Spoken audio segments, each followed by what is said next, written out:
Okay, so let's go over this quiz. The histogram below shows the distribution of home sizes for 1,000 homes in Dane County. The x-axis is the size of the home in finished square feet, and the k refers to, well, 4,000 k here, for example. So about how many homes are between 2,000 and 2,400 square feet? Well, let's blow this picture up just a little bit. So here's 2,000 right here.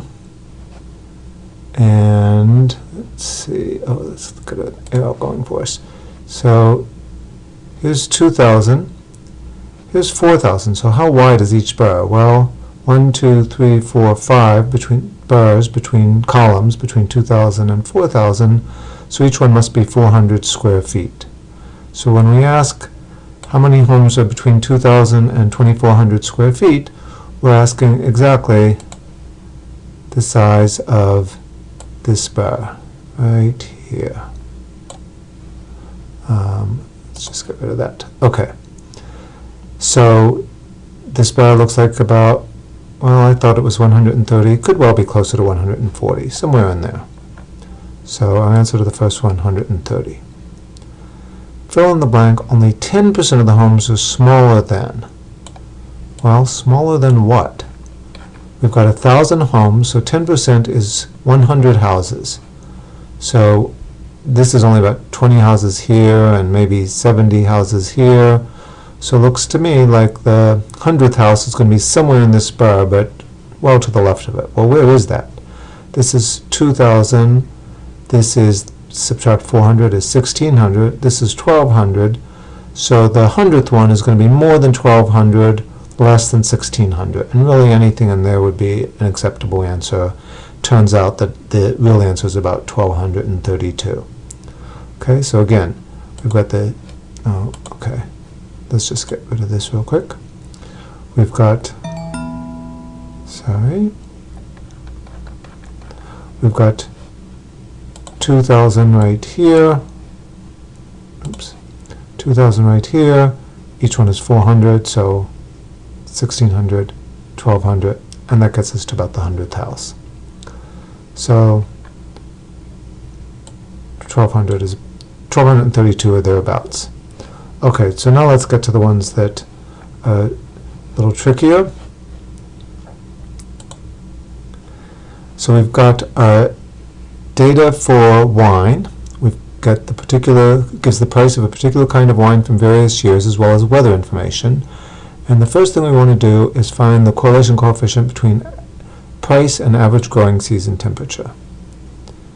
So here's our data, and to find the correlation coefficient, we go to Formulas, More Functions, Statistical, Corel for correlation coefficient, and what problem are we working on? Well, between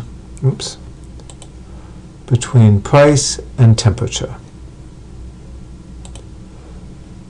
So temperature, that's this column, and we want to input it without the label at the top. And price, that's this column, and hit OK. And we see that the correlation coefficient is 0.659, or I rounded it here to 0.66. Now, how about the least squares regression line predicting price, the response variable, in terms of temperature, the explanatory variable? Well, temperature is the explanatory variable, so it's going to be on the x-axis, and just like y becomes before x in the alphabet, sorry, x comes before y in the alphabet, we want x before y in the data when we make our scatter plot. So we just copy the temperature over here. Here's temperature, here's price, x before y. So we just select both columns, insert scatter plot. Price looks, the scatter plot looks like this. And then to get the least squares regression line, we right-click on one of the data points, add trim line, display equation on chart, and boom, there's our equation. 0.635x predicted price is 0.635 times average growing season temperature minus 3.4178, which is what we have right here. Oops, which is not what we have right there. Did I leave out a decimal? Yep, 3.4. Oh, I rounded it to 3.418, it looks like. Okay, good. What's the real-world interpretation of the slope? Well, slope always tells you how much y changes when x goes up by 1. In this case, x is temperature in degrees centigrade, and y is predicted price, so each additional 1 degree of average growing season temperature increases the predicted price by 0.635 euros. Okay, so that's how we interpret the slope. Every time x goes up by 1, y, which in this case is predicted price, goes up by whatever the slope is.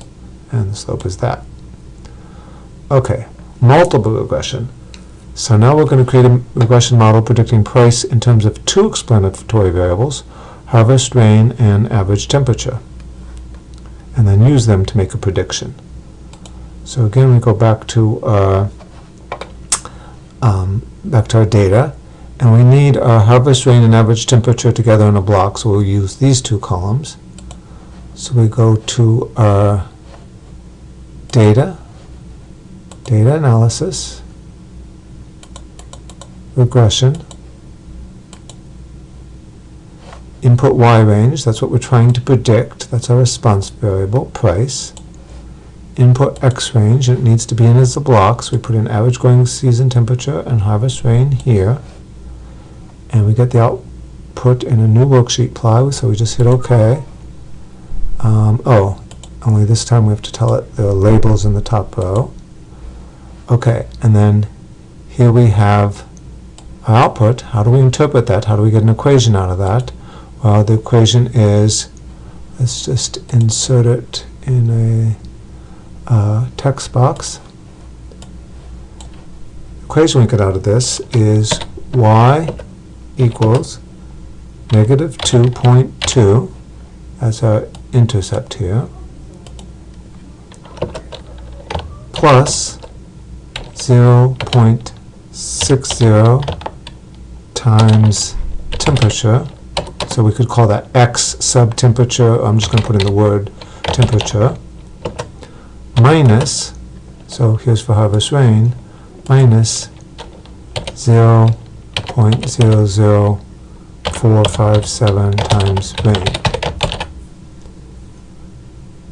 So to predict the price, we take negative 2.2, subtract off 0.60 for each degree temperature of the average temperature, add 0.60 times the temperature, and then subtract 0.00457 times the rain.